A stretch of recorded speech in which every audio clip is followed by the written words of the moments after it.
Anjarakandy dental കോളേജിലേക്ക് ജനാധിപത്യ മഹിളാ association പ്രവർത്തകരുടെ മാർച്ച് ഇപ്പോൾ നടക്കുകയാണ്. കണ്ണൂർ ജില്ലാ കമ്മിറ്റിയുടെ നേതൃത്വത്തിലാണ് മാർച്ച് അവിടെ നടക്കുന്നത്. പ്രതിഷേധ പരിപാടികൾ പല സംഘടനകളും, വിദ്യാർത്ഥി സംഘടനകൾ മാത്രമല്ല പൊതു രാഷ്ട്രീയ സംഘടനകളും അവിടെ നടത്തുകയാണ്. നമ്മളിപ്പോൾ കാണുന്നത് ജനാധിപത്യ മഹിളാ അസോസിയേഷൻ്റെ പ്രകടനമാണ്.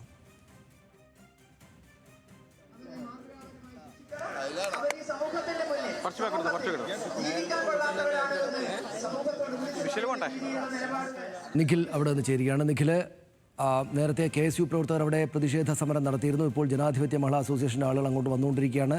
ഇന്നും പ്രതിഷേധ സമരങ്ങൾ തന്നെയായിരിക്കും അവിടെ, അല്ലേ?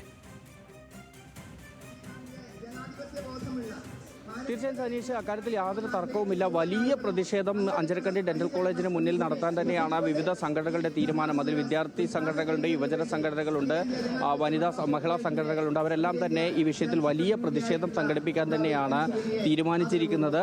കാരണം ഈ ജാതി അധിക്ഷേപം എന്ന ആരോപണം കുടുംബം ഉന്നയിച്ചിട്ടുള്ളത് കൊണ്ട് തന്നെ കേരളത്തിൻ്റെ സംസ്കാരത്തിനോ കേരളത്തിൻ്റെ പാരമ്പര്യത്തിനോ ചേരുന്ന ഒരു രീതിയല്ല അഞ്ചരക്കണ്ടി ഡെന്റൽ കോളേജിൽ ഉണ്ടായിരിക്കുന്നത്. അതുകൊണ്ട് തന്നെ ഈ ആരോപണ വിധേയരായ രണ്ട് അധ്യാപകർക്കെതിരെയും ഡോക്ടർ MK റാം, ഒപ്പം തന്നെ സംഗീത നമ്പ്യാർ, ഈ രണ്ട് അധ്യാപകർക്കെതിരെയും കർശന നടപടി വേണം എന്നുള്ളത് തന്നെയാണ് ഇവരുടെ ആവശ്യം. ഇവരിപ്പോൾ നിലവിൽ സസ്പെൻഡ് ചെയ്തിട്ടുണ്ടെങ്കിലും ആ നടപടി പോരാ എന്നുള്ളതാണ് ഇപ്പോൾ ഈ പ്രതിഷേധവുമായി എത്തുന്നവരുടെ എല്ലാം തന്നെ വലിയ രീതിയിലുള്ള ഒരു ആവശ്യം.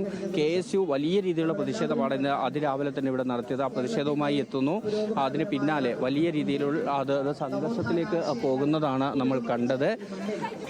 ഏതായാലും ആ നിലയ്ക്ക് വലിയ പ്രതിഷേധത്തിന് അഞ്ചരക്കണ്ടി മെഡിക്കൽ കോളേജ് സാക്ഷ്യം വഹിക്കുകയാണ്. ഇന്നിപ്പോൾ KSUവും MSFും മഹിളാ അസോസിയേഷനും പ്രതിഷേധവുമായി എത്തിക്കഴിഞ്ഞു. ഇനി BJP പ്രതിഷേധ മാർച്ച് നടത്തുമെന്ന് അറിയിച്ചിട്ടുണ്ട്. SFIയും DYFIയും ഒരുപക്ഷെ പ്രതിഷേധ മാർച്ചുമായി എത്തും എന്നുള്ളതാണ് പറയുന്നത്.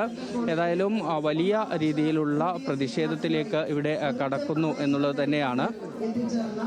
ഇപ്പോൾ ഇവിടെ ഉള്ള വിദ്യാർത്ഥികളുടെ ഒരു വിദ്യാർത്ഥികൾ കൂടി പ്രതിഷേധത്തിലേക്ക് കടക്കുന്നുണ്ട്. അവർ കറുത്ത ബാഡ്ജുകളൊക്കെയായി നിൽക്കുന്നത് നമുക്ക് കാണാം. ഒരു പ്രതിഷേധം ഇവിടെ ഉള്ള വിദ്യാർത്ഥികളും മറ്റും നടത്താൻ ഒരുങ്ങുന്നു എന്നുള്ളതാണ്.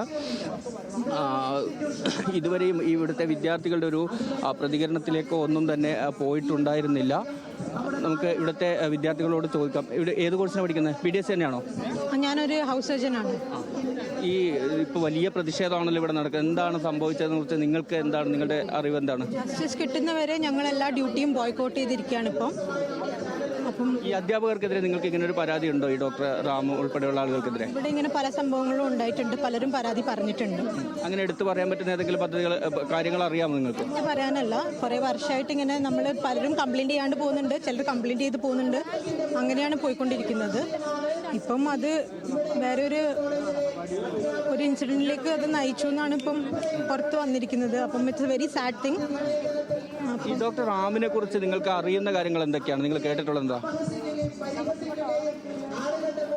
ഡോക്ടർ റാം ഇങ്ങനെ പല കുട്ടികളും കംപ്ലയിൻസ് ആയിട്ട് വന്നിട്ടുണ്ട്. പക്ഷെ നമുക്ക് ഇപ്പം മരണപ്പെട്ട നിതിൻ്റെ അവരുമായിട്ടുള്ള ഇൻറ്ററാക്ഷൻ എന്താണെന്ന് നമുക്ക് അറിയില്ല. പക്ഷെ ജസ്റ്റിസ് കിട്ടുന്നവരെ ഞങ്ങൾ എല്ലാ ഡ്യൂട്ടിയും ബോയ്ക്കോട്ട് ചെയ്തിരിക്കുകയാണ്. എത്ര വരെ ബോയ്ക്കോട്ട് ചെയ്യും? അങ്ങനെ ഇതിന് ഒരു പ്രോപ്പർ ജസ്റ്റിസ് കിട്ടുന്നവരെ ഞങ്ങൾ ബോയ്ക്കോട്ട് ചെയ്യാനാണ് പ്ലാൻ. ഏതായാലും നീതി കിട്ടുന്നത് വരെയുള്ള ഒരു പ്രതിഷേധം എന്നാണ് വിദ്യാർത്ഥികൾ പറയുന്നത്. മറ്റു ചില പ്രതികരണങ്ങളിലേക്ക് കൂടി പോകാം. അനുശോചനമാണ്. കൂടെ ഞങ്ങളുടെ കൂടെ ഇൻറ്റേൺസും ഞങ്ങളുടെ കൂടെ നിൽക്കുന്നുണ്ട്. അവർ നമ്മുടെ ക്ലാസ് ബോയ്ക്കോട്ട് ചെയ്തുകൊണ്ട് നമ്മുടെ ഈ നിതിൻ്റെ കേസിലും നമ്മുടെ ഈ സാറുമാരുടെ അല്ലെങ്കിൽ അധ്യാപകരുടെ മിസ്മാനേജ്മെൻറ്റും അല്ലെങ്കിൽ ഹറാസ്മെൻറ്റും അതിൻ്റെക്കെതിരെ നമ്മളിത് ഒരു തീരുമാനം വരുന്നത് വരെ നമ്മൾ എല്ലാവരുടെയും ആ തീരുമാനം വരുന്നവരെ നമ്മൾ ബോയ്ക്കോട്ട് ചെയ്യാൻ ഉദ്ദേശിച്ചിരിക്കുന്നത്. നമുക്ക് കുട്ടികൾക്ക് അനുകൂലമായിട്ട് എന്ന് നമുക്ക് ഒരു ഉറപ്പ് കിട്ടുന്നു, അല്ലെങ്കിൽ പ്രിൻസിപ്പളുടെ ചെയ്യുന്നു, മാനേജ്മെൻറ്റ് ചെയ്യുന്നു, നമുക്കൊരു ഉറപ്പ് വരുന്നു. അതിനനുസരിച്ച് നമ്മൾ അതുകൊണ്ട് നമ്മൾ അത് കൃത്യമായിട്ടുള്ളൊരു ഉറപ്പും അല്ലെങ്കിൽ നമുക്കൊരു കിട്ടുന്നവരെ നമ്മൾ ബോയ്ക്കോട്ട് ചെയ്യാൻ ഉദ്ദേശിച്ചിരിക്കുന്നത്. അല്ല, അത് നമുക്കിപ്പോൾ പറയാൻ പറ്റില്ല. നമുക്കിപ്പോൾ ഓരോ ആൾക്കാർക്കും ഓരോ അനുഭവമായിരിക്കും. നമുക്കിപ്പോൾ നിതിൻ്റെ കാര്യത്തിൽ എന്ത് നടന്നത് നമുക്കറിയില്ല.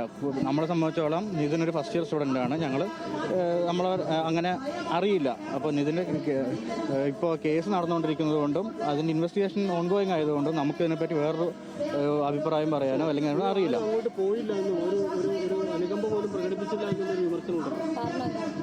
അല്ല, നമ്മൾ പോവാതെ ഇരിക്കാനല്ല. നമ്മൾക്കിപ്പോൾ നമ്മൾ വിദ്യാർത്ഥികളുടെ ഭാഗത്ത് നോക്കുമ്പോൾ അവരുടെ വീട്ടുകാർ പ്രതികരിച്ചിരിക്കുന്നത് എന്താണെന്ന് വെച്ച് കഴിഞ്ഞാൽ അവർ സീനിയേഴ്സ് റാഗിങ് ഉണ്ട് എന്നുള്ളൊരു ആരോപണം കൂടി അവർ പറയുന്നുണ്ട്. അപ്പോൾ നമ്മൾ ഇവിടുന്ന് വിദ്യാർത്ഥികൾ കൂടി പോയി കഴിഞ്ഞാൽ അവരത് എങ്ങനെ നമ്മൾ റിയാക്ട് ചെയ്യുന്നു അങ്ങനെ. അത് മാത്രമല്ല, നമുക്കത് ആരോപണം എത്രത്തോളം കലമുണ്ട്, അങ്ങനെ ഏതെങ്കിലും റാഗിങ് ഇവിടെ ഉണ്ടോ, എന്താണ് അവസ്ഥ? നിങ്ങൾ സീരിയസ് ആയിട്ട് ചോദിക്കുന്നില്ല. ഇല്ല, നിലവിൽ റാഗിങ് എന്നുള്ളൊരു സംഭവങ്ങൾ സീനിയേഴ്സായിട്ട് ഭാഗത്തു നിന്ന് അങ്ങനെയൊന്നും വരാറില്ല. അങ്ങനത്തെ പ്രശ്നങ്ങളൊന്നുമില്ല. അല്ല, സംഗീത മാം വളരെ കാമായിട്ടുള്ളതും നല്ലൊരു ടീച്ചർ തന്നെയാണ്. അവർ സാധാരണ ഇങ്ങനത്തെ രീതിയിലൊന്നും കുട്ടികളോട് പറയാറില്ല. സാധാരണ കുട്ടികളെ നല്ല രീതിക്ക് തന്നെയാണ് എടുക്കാറുള്ളത്.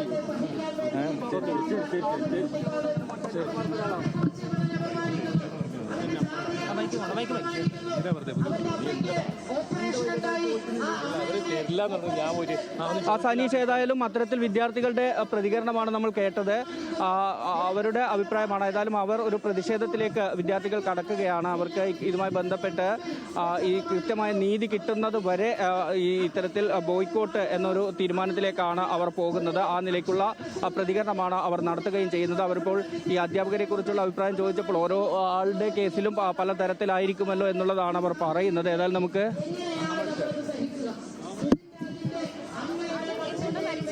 അറിയില്ല. പക്ഷേ ഇവിടെ ഈ കോളേജിൽ സ്റ്റാഫ് റാഗിംഗ് ഉണ്ട്. സ്റ്റാഫ് റാഗിങ് നിറത്തിൻ്റെ പേരിലും അതുപോലെ തന്നെ പുള്ളിക്കാരൻ ക്ലാസ്സിൽ വന്നിട്ട് എന്തായാലും നിറത്തിൻ്റെ പേരിൽ സംസാരിച്ചിട്ടുണ്ട്. അതെ, നിറത്തിൻ്റെ പേരിൽ സംസാരിച്ചിട്ടുണ്ട്. പുള്ളി ഡയറക്റ്റായിട്ട് കാസ്റ്റിൻ്റെ കാര്യം അവനെ പറഞ്ഞിട്ടുണ്ടോ നമുക്കറിയില്ല. ബോഡി ഷെയ്മിങ് ഉറപ്പായിട്ടുണ്ട്. അധ്യാപകരുടെ ഭാഗത്തുനിന്നുണ്ട്. നമ്മൾ കംപ്ലൈൻറ്റ് കൊടുത്തിട്ടുള്ളതാണ്. ഞങ്ങളുടെ ബാച്ച്, നിങ്ങളുടെ ബാച്ചല്ലേ, റിട്ടൺ കംപ്ലൈൻറ്റ് കൊടുത്തിട്ടുള്ളതാണ്. പിന്നെ എന്തുകൊണ്ടാണ് ഈ ഇവർ പറയുന്നത് നമുക്കറിയില്ല. റിട്ടൺ കംപ്ലൈൻറ്റ് ഒന്നും കിട്ടിയിട്ടില്ല എന്ന്. ഫയൽ ചെയ്യാത്തതുകൊണ്ടാണെന്ന് അറിയില്ല. നമ്മൾ ഡയറക്റ്റായിട്ട് അക്കാഡമിക് ഡീനിൻ്റെ കയ്യിൽ കൊടുത്തിട്ടുള്ളതാണ് ഇവിടെ കംപ്ലൈൻറ്റും കാര്യങ്ങളെല്ലാം. നമ്മൾ ആ കംപ്ലൈൻറ്റിലെ പുള്ളി നമ്മൾ വിളിച്ചിട്ടുള്ള വാക്കുകളടക്കം എഴുതിയിട്ടാണ് നമ്മൾ കൊടുത്തിട്ടുള്ളത്. അല്ല അല്ല അല്ല അല്ല അല്ല അക്കാഡമിക് ഡീനിനാണ് കൊടുത്തിട്ടുണ്ടായിരുന്നത്. അല്ല അല്ല അല്ല ഡീനിന് കൊടുത്തിട്ടുണ്ടായിരുന്നു. സംസാരിച്ചിരുന്നു. പക്ഷെ അതിനെ തുടർന്ന് കുറച്ച് നാളത്തേക്കും അധികം ഇതുപോലെ റാഗിംഗ് ഒന്നും ഉണ്ടായിരുന്നില്ല. പുള്ളിക്കെതിരെ കംപ്ലൈൻറ്റ് കിട്ടിയിട്ടുണ്ടെന്ന് മനസ്സിലായി. പുള്ളി ക്ലാസ്സിൽ വന്നിട്ട് അതേപ്പറ്റി സംസാരിക്കുകയും എന്തിനാണ് അങ്ങനെ കൊടുത്തത്, നിങ്ങളാണോ കൊടുത്തത്, ആരെ കൊടുത്തതെന്ന് അറിഞ്ഞിട്ടില്ലായിരുന്നു. അപ്പോൾ പല ബാച്ചുകളിലായിട്ട് അദ്ദേഹം ഇങ്ങനെ വന്ന് സംസാരിക്കുന്നുണ്ടായിരുന്നു. ഞാൻ അങ്ങനെ പറഞ്ഞു, ഞാൻ ഇങ്ങനെ പറഞ്ഞു, പിന്നെ ഞാൻ എങ്ങനെയാണ് പറയേണ്ടത്. ഇപ്പോൾ ആളെ ഡാർക്ക്, ലീൻ, ഫാറ്റി അങ്ങനെ പല പേരുകളിലും പുള്ളി പറഞ്ഞു. അങ്ങനെയെല്ലാം വെച്ചിട്ടാണ് നമ്മൾ കംപ്ലൈൻറ്റ് കൊടുത്തത്. അപ്പോൾ ഒരു ക്ലാസ്സിൽ വന്നിട്ട് അപ്പോൾ തിരിച്ച് ഈ കംപ്ലൈൻറ്റ് പറഞ്ഞതിന് ശേഷം പുള്ളി ക്ലാസ്സിൽ വന്നിട്ട് എനിക്ക് നിൻ്റെ പേരറിയില്ല, എനിക്ക് നിൻ്റെ പേരറിയില്ല, അപ്പോൾ ഞാൻ നിന്നെ എന്താ വിളിക്കുന്നത്, നീ ഡാർക്ക് അല്ലേ, നീ ഫാറ്റി, പിന്നെ ഞാൻ നിന്നെ എന്താ വിളിക്കേണ്ടത്, അങ്ങനെ ചോദിച്ചിട്ടുണ്ട്. വളരെ പേരൻസ് മീറ്റിങ്ങിൽ ഉൾപ്പെടെ പേരൻസ് വരുമ്പോൾ പോലും വളരെ മോശമായിട്ടാണ് പേരൻസിനോട് സംസാരിക്കുന്നത്. ഒന്ന് രണ്ട് മണിക്കൂർ നമ്മൾ ആ റൂമിൽ ഇരുത്തിയിട്ട് അദ്ദേഹം പേപ്പറുകൾ വലിച്ചെറിയുക, ഇതാണ് നിങ്ങളുടെ മാർഗ്ഗം, അവൾ എന്താ വൈവ കംപ്ലീറ്റ് ആക്കില്ല, അവൾ എക്സാം എഴുതില്ല, അങ്ങനെ പല രീതികളും പറഞ്ഞ് നമ്മുടെ പേരൻസിനെ ഉൾപ്പെടെ ഇമോഷണലി തളർത്തുന്നുണ്ട്. അപ്പോൾ മേ ബി പുള്ളി വിചാരിക്കുന്നത് ഇറങ്ങുമ്പോഴത്തേക്കിനും പേരൻസ് നമുക്കെതിരെ തിരിയുന്നതാണ്. പക്ഷേ ഇറങ്ങി കഴിയുമ്പോൾ പേരൻസ് ചോദിക്കുന്നത് എന്താ ഇങ്ങനെ സംസാരിക്കുന്നത് എന്നുള്ളതാണ്. പിന്നെ പേരൻസിൻ്റെ സ്റ്റാറ്റസ് എന്താണോ അതിനനുസരിച്ചിട്ടാണ് പേരൻസിനോട് സംസാരിക്കുന്നത്. അതായത് ഈ പറയുന്ന ഓഡിയോയിൽ പുറത്തു വന്ന പോലെ ആളുകളുടെ സാമ്പത്തികാവസ്ഥയും അതുപോലെ തന്നെ സാമ്പത്തികാവസ്ഥയെ പറ്റി ക്ലാസ് ചർച്ച ചെയ്തിട്ടുണ്ട്. നിങ്ങളുടെ അച്ഛൻ എത്രയാണ് ശമ്പളം കിട്ടുന്നത്, എന്താണ് ജോലി, അങ്ങനെ സംസാരിച്ചിട്ടുണ്ട്. കളറിനെ പറ്റി പറഞ്ഞിട്ടുണ്ട്. ഡാർക്ക് ജാതിപരമായി പറഞ്ഞിട്ടുണ്ടോ എന്നുള്ളത് അറിയില്ല. കുട്ടി ഞങ്ങളുടെ ക്ലാസ്സിലല്ല, ഞങ്ങൾ ഫൈനൽ ഇയേഴ്സ് ആണ്. അപ്പോൾ പക്ഷേ ആ കുട്ടി പറയുന്നത് നമ്മൾ കണ്ടിട്ടില്ലെങ്കിൽ കൂടി സത്യമാണെന്ന് പറയാൻ കാരണം നമുക്കത് അനുഭവം ഉള്ളത് കൊണ്ടാണ്.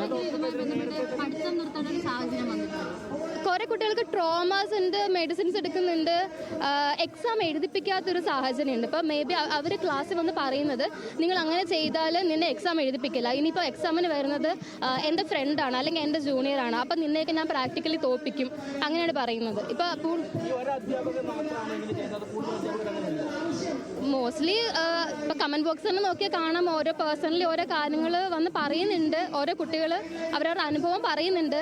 അത് സത്യം പറഞ്ഞാൽ ഞങ്ങൾക്ക് ഇത് ഇത്ര വലിയ സീരിയസ് കാര്യമാണെന്ന് കൂടെ മനസ്സിലാകുന്നില്ല. കാരണം ഇത്രയും വർഷം ഇതിൻ്റെ ട്രോമയിൽ കൂടെ കടന്നു പോയിട്ട് ഇത് ഇത്ര വലിയ സീരിയസ് കാര്യമാണെന്ന് പോലും ഇന്നാണ് ശരിക്കും ഞങ്ങൾക്കൊരു റിയാലിറ്റി ഉണ്ടാകുന്നത്. ശരിക്കും ഞങ്ങളും അത്ര ട്രോമയിലാണ്. ഈ കുട്ടി മരിക്കുന്നതിൻ്റെ തലേദിവസം ഞാൻ എൻ്റെ അച്ഛനെ വിളിച്ച് പറഞ്ഞു, അച്ഛൻ എനിക്ക് ഒട്ടും സഹിക്കാൻ പറ്റുന്നില്ല, എനിക്ക് ഞാൻ കുറച്ച് നാൾ ബ്രേക്ക് എടുത്താലോ എന്ന് വരെ ഞാൻ ചോദിച്ചിട്ടുണ്ട്. കാരണം ട്രോമയാണോ ആങ്സൈറ്റി ആണോ ഡിപ്രഷൻ ആണോ ഏത് സ്റ്റേറ്റിൽ കൂടെയാണ് ഞങ്ങൾ പോകുന്നതെന്ന് കൂടെ ഞങ്ങൾക്ക് മനസ്സിലാവുന്നില്ല. ഞങ്ങൾക്ക് അഡാപ്റ്റ് ആയി തോന്നുന്നു. മേ ബി നമുക്ക് വർക്ക് കംപ്ലീറ്റ് ആക്കുക, അതിൻ്റെ കാര്യങ്ങളുണ്ട്, സൈൻ കിട്ടാത്തൊരു സാഹചര്യങ്ങളുണ്ട്. അതുകൊണ്ട് നമുക്ക് മനസ്സിലാവും. പിന്നെ കുറേ നാളായതുകൊണ്ട് എന്താണെന്ന് കൂടെ മനസ്സിലാവുന്നില്ല. സത്യമായ രീതിയിൽ പറയാമല്ലോ. അപ്പോൾ ഞാൻ ഓൾറെഡി കംപ്ലയിൻറ്റ് കൊടുത്തിട്ടുണ്ട്, ഞങ്ങളുടെ ബാച്ച് കംപ്ലയിൻറ്റ് കൊടുത്തിട്ടുണ്ട്. അപ്പോൾ അതേപ്പറ്റി പറയുമ്പോൾ എനിക്ക് പേടിക്കേണ്ട കാര്യമുണ്ടെന്ന് തോന്നുന്നില്ല. കാരണം ഓൾറെഡി കോളേജ് ഡീനാണ് അക്കാഡമിക് ഡീനാണ് നമ്മൾ കംപ്ലയിൻറ്റ് കൊടുത്തിട്ടുള്ളത്. അദ്ദേഹത്തിനെതിരെ നടപടി ഉണ്ടാകും എന്ന് പറഞ്ഞിട്ട് അതിനുശേഷമാണ് കംപ്ലയിൻറ്റ് കൊടുത്തിട്ട് 1 year ആയി തോന്നുന്നു. 3rd ഇയറിലാണ്. അല്ല, അദ്ദേഹത്തിനെ വിളിച്ച് സംസാരിച്ചിട്ടുണ്ടായിരുന്നു. അതിനുശേഷം ക്ലാസ്സിൽ ബോഡി ഷേമിങ് കാര്യങ്ങളൊന്നും ഉണ്ടായിട്ടില്ല. പക്ഷേ കംപ്ലയിൻറ്റ് കൊടുത്തതിനെതിരെ അദ്ദേഹം ഭയങ്കര ഇമോഷണലി സംസാരിച്ചിട്ടുണ്ട്. എന്തിനാണ് കൊടുത്തത്, ഞാൻ അങ്ങനല്ലേ പറഞ്ഞെന്നുള്ള രീതി കൊടുത്തിട്ടുണ്ട്. റാമിനെതിരെ നേരത്തെയും ഇത്തരത്തിലുള്ളൊരു കംപ്ലയിന്റ് ലഭിച്ചിട്ടുണ്ടോ കോളേജ് അധികൃതർ? ഉണ്ട്. 1 year മുന്നേ എനിക്ക് തോന്നുന്നു ജൂനിയർ ഫസ്റ്റ് ഇയർ ബാച്ചിലെ കുട്ടികൾക്ക് ബോഡി ഷേമിങ് കിട്ടിയപ്പം അവരുടെ പേരൻസ് കുഹാസ് യൂണിവേഴ്സിറ്റി ഡയറക്റ്റായിട്ട് കംപ്ലയിൻറ്റ് കൊടുത്തിട്ടുണ്ട്. അതിനുശേഷം അദ്ദേഹത്തിന് 2 മാസം സസ്പെൻഷൻ കിട്ടിയ ഒരു കാര്യമുണ്ട്. ഇല്ല, നമുക്കതിനെ പറ്റി കറക്റ്റായിട്ട് അറിയില്ല. ഇപ്പോൾ അന്വേഷണങ്ങളും കാര്യങ്ങളും നടക്കുമ്പോൾ നമുക്കതിനെക്കുറിച്ച് ഇല്ല. പ്രിൻസിപ്പൾ ഇപ്പോൾ വന്നതേ ഉള്ളൂ. അദ്ദേഹത്തിന് അതിനെപ്പറ്റി മേ ബി കാര്യങ്ങളൊന്നും അറിയില്ല. അദ്ദേഹം 3 മാസം ആയതേ ഉള്ളൂ വരുമ്പം. നമ്മൾ ഇന്ന് ഇതിനെതിരെ പ്രൊട്ടസ്റ്റ് ചെയ്യുകയും കുറേ കുട്ടികളുടെ കയ്യിൽ നിന്ന്, ഇപ്പോൾ ഫസ്റ്റ് ഇയർ തൊട്ട് ഇൻറ്റേൺഷിപ്പ് വരെയുള്ള കുട്ടികളുടെ കയ്യിൽ നിന്ന് കംപ്ലയിൻറ്റ് വാങ്ങിയിട്ട് നമ്മൾ പ്രിൻസിപ്പളിനടുത്ത് ഏതൊക്കെ സ്റ്റാഫിൻ്റെ കാര്യമുണ്ടോ അതൊക്കെ നമ്മൾ സബ്മിറ്റ് ചെയ്തിട്ട് അതിന് നടപടി എടുക്കുന്നിടം വരെ നമ്മൾ ബോയ്ക്കോട്ട് ചെയ്യുകയാണ് ക്ലാസ്. ഇതിന് വേണ്ടിയിട്ട് നമ്മൾ സപ്പോർട്ട് ചെയ്ത് നിൽക്കുന്നതാണ്. ഈ 1ാം വർഷ വിദ്യാർത്ഥികൾ ഇതിനപ്പുറത്തേക്കുള്ള കുട്ടികൾ സമാനമായി നിങ്ങളോടൊക്കെ സംസാരിക്കുന്നുണ്ടാവും, പറഞ്ഞിട്ടുണ്ടായിരുന്നു ഈ രീതിയിലൊക്കെ ഇടപെടുന്നുണ്ട്? ഉണ്ട്. കുറെ കുട്ടികൾ പറഞ്ഞിട്ടുണ്ടായിരുന്നു അങ്ങനെ ഉണ്ടായിട്ടുണ്ട് എന്നുള്ള കാര്യം പറഞ്ഞിട്ടുണ്ട്. എന്താണ് ഈ സ്റ്റാഫ് റൂമിനകത്തും ക്ലാസ്സിലൊക്കെ നടക്കുന്നത്? എല്ലാ ക്ലാസ്സിലും അദ്ദേഹം ഇതുപോലെ തന്നെ എല്ലാവരും ബോഡി ഷേമിങ് ചെയ്യാറുണ്ട്. അപ്പോൾ ഫിസിക്കലിയും ചെയ്യാറുണ്ട്. അതായത് തലയിലടിക്കുക, ഇപ്പം മുടി വളർന്നിട്ടുണ്ടെങ്കിൽ മുടിയിൽ പിടിക്കുക, താടി ഉരച്ച് നോക്കുക. ഇനിയിപ്പോൾ മുടി കുറച്ച് കൂടി താടി എന്തെങ്കിലും ഉരയ്ക്കുന്നുണ്ടെങ്കിൽ അവർക്ക് 200-500 വെച്ചിട്ട് ഫൈൻ കൊടുക്കുക. അല്ല, ബോയ്സിന് ചെയ്യുക. പിന്നെ ചെവിക്ക് പിടിക്കുക, പെടലിക്ക് അടിക്കുക. പിന്നെ ഒരു കംപ്ലയിൻറ്റ് പോയ ശേഷം ഗേൾസ് ആണ് കംപ്ലയിൻറ്റ് കൊടുത്തത്, ഫിസിക്കലി ചെയ്തു എന്ന് പറഞ്ഞിട്ട് ജൂനിയർ കുട്ടികൾ. അപ്പോൾ അതിനുശേഷം ഫിസിക്കലി പുള്ളി ചെയ്യുന്നില്ല, പക്ഷേ ബോയ്സിനെ കൊണ്ട് ഗേൾസിനെ അടുപ്പിക്കുന്നുണ്ട്. എൻ്റെ ഒരു ഫ്രണ്ടിനെ തന്നെ ഞാൻ ക്ലാസ്സിൽ പ്രസന്റ് ആയ ടൈമിൽ തന്നെ അങ്ങനെ ചെയ്തിട്ടുണ്ട്. ഷൂട്ട് ചെയ്യുക, ഷൂട്ടിൽ അടുപ്പിക്കുക, കയ്യിൽ തലയിൽ. റാം സാറ് പിന്നെ ഇവിടെ ഒരു ചിത്രമുണ്ട്, അവിടെ ഫിസിക്കലി ഫിറ്റായ ആൾക്കാരെ പോലും ടാർഗറ്റ് ആയി കഴിഞ്ഞാൽ അവിടെ താമസിക്കുന്ന കുടുംബം ആരംഭിച്ചിട്ടുണ്ട്. അത് ശരിയാണ്? അത് ബോയ്സ് ഹോസ്റ്റലിലെ കാര്യമാണ്. അതിനെ പറ്റി വ്യക്തമായിട്ടുള്ള കാര്യമൊന്നും അറിയില്ല.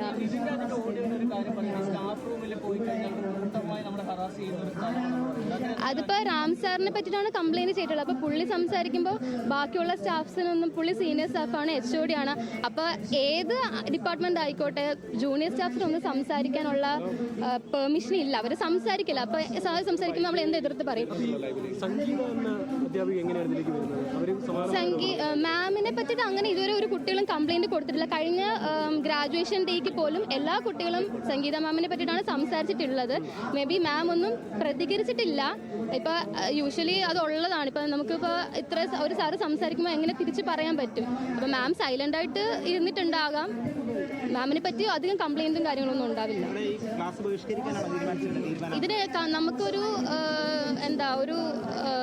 കൊടുത്ത കംപ്ലൈൻറ്റുകൾ നടപ്പാക്കുന്നിടം വരെ നമ്മൾ ക്ലാസ് ബോയ്ക്കോട്ട് ചെയ്യാനാണ് തീരുമാനിച്ചിരിക്കുന്നത്. നമ്മളുടെ പ്രതിഷേധം നമ്മൾ അങ്ങനെയാണ് രേഖപ്പെടുത്തുന്നത്. നിലവിലൊരു കുട്ടി മരിക്കപ്പെടുന്ന ഒരു സാഹചര്യം നിലവിലുണ്ടായി. നിങ്ങൾക്കുള്ള കംപ്ലൈൻറ്റ് നിങ്ങൾ പോലീസിന് കൈമാറും. നിങ്ങൾക്ക് നിലവിൽ ഒരുപാട് കംപ്ലൈൻറ്റുകളുണ്ട് ഈ അധ്യാപകനെതിരെ. നിങ്ങൾ നടപടിയുമായിട്ട് പോലീസിനെ ബന്ധപ്പെടും. അതായത് റാം സാറിനെതിരെ ഇപ്പോൾ ഈ കേസിന് വേണ്ടിയിട്ടാണെങ്കിൽ നമ്മൾ അതിനെപ്പറ്റി തീരുമാനിച്ചില്ല. നമ്മുടെ കോളേജ് യൂണിയൻ ചെയർമാനും പ്രിൻസിപ്പളിനും ഡിസ്കസ് ചെയ്തിട്ടായിരിക്കാം മേ ബി ബാക്കി കാര്യങ്ങൾ ചെയ്യുന്നത്. ഇപ്പോൾ ഇങ്ങനൊരു സെൻസേഷൻ കേസ് ആയതുകൊണ്ട് നമുക്ക് ഒറ്റയ്ക്കൊരു തീരുമാനം എടുക്കാൻ പറ്റില്ല. അപ്പോൾ കോളേജ് മാനേജ്മെൻറ്റോടും തീരുമാനിച്ചിട്ട് മാത്രമേ. തീർച്ചയായും ഉണ്ടാവാം. ഫെയിലിയർ സ്റ്റുഡൻസ് ആണ് ഇതിനെതിരെ എന്ത് വന്നാലും ഇപ്പോൾ ഇനിയെങ്കിലും പ്രതികരിക്കാതെ ഇപ്പോൾ എന്താ ചെയ്യാൻ പറ്റുക? എത്ര എന്ന് പറഞ്ഞാൽ മിണ്ടാതിരിക്കുക. ഈ കുട്ടിക്കെതിരെ കുറച്ച് അലിഗേഷൻസ് ഉള്ളത് കൊണ്ടാണ് നമുക്ക് വ്യക്തത വരാത്തത് കൊണ്ടാണ് ഇതുവരെ നമ്മൾ പ്രതികരിക്കാതിരുന്നത്. ഇനി ഇപ്പം പക്ഷേ എന്ത് കാര്യം കൊണ്ടാവട്ടെ അതൊക്കെ കോളേജാണ് പോലീസാണ് അന്വേഷിക്കേണ്ടത്. അപ്പോൾ അവരന്വേഷിച്ചിട്ട് അതിൻ്റെ സത്യസന്ധത എന്തുകൊണ്ടാണെന്നുള്ളത് അവരന്വേഷിക്കട്ടെ. പക്ഷേ ഈ റാഗിങ്ങും കാര്യങ്ങളും ഉള്ളതാണ്. അതിനെപ്പറ്റി ഇനിയെങ്കിലും പ്രതികരിച്ചില്ലെങ്കിൽ പിന്നെ എപ്പോൾ പ്രതികരിക്കാനാണ്? ഡോക്ടർ റാമിന്റെയും സംഗീതയുടെയും ഭാഗത്ത് നിന്ന് നിങ്ങൾക്കും അത്തരത്തിലുള്ള അനുഭവങ്ങളൊക്കെ ഉണ്ട്? സംഗീത മാമിന്റെ ഭാഗത്തൊന്നും അങ്ങനെയൊന്നും ഉണ്ടായിട്ടില്ല. മാം ഭയങ്കര സൈലന്റ് ആയിട്ടുള്ള ഒരു വ്യക്തിയാണ്. ഭയങ്കര ഡോക്ടർ റാമിന്റെ ഭാഗത്ത് നിന്ന്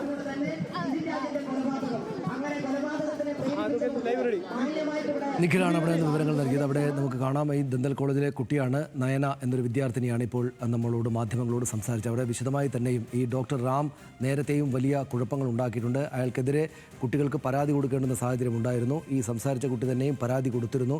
ഈ ആളുകളെ ബോഡി ഷെയിം ചെയ്യുക, വല്ലാത്ത തോതിൽ വാക്കുകൾ കൊണ്ട് ഉപദ്രവിക്കുക, വാക്കുകൾ കൊണ്ട് മാത്രമല്ല ഫിസിക്കലായിട്ടും അടിക്കുന്നത് പോലുള്ള കാര്യങ്ങൾ ഇയാൾ ചെയ്തിട്ടുണ്ട്. നേരത്തെയും പരാതി കൊടുത്തിട്ടുണ്ട് എന്ന കാര്യം ഉറപ്പിക്കുകയാണ്. ഇപ്പോൾ ആദ്യമായിട്ടാണ് അവിടുത്തെ ഒരു വിദ്യാർത്ഥിയുടെ ഭാഗത്തുനിന്ന് ഒരു വിദ്യാർത്ഥി തന്നെയും വന്നിട്ട്, ഒരു വിദ്യാർത്ഥിയല്ല ഒന്നിലേറെ ആളുകൾ വന്നിപ്പോൾ സംസാരിച്ചു. വിദ്യാർത്ഥികൾ നേരിട്ട് തന്നെയും ഈ കാര്യങ്ങൾ വന്ന് മാധ്യമങ്ങളോട് പറയുന്നത് ആദ്യമായിട്ടാണ്. ഈ റാം എന്ന് പറയുന്ന അധ്യാപകൻ വലിയ തോതിൽ ഉപദ്രവിച്ചിരുന്നു കുട്ടികളെ എന്ന കാര്യം അവർ സ്ഥിരീകരിക്കുകയാണ് ചെയ്യുന്നത്. അവിടെ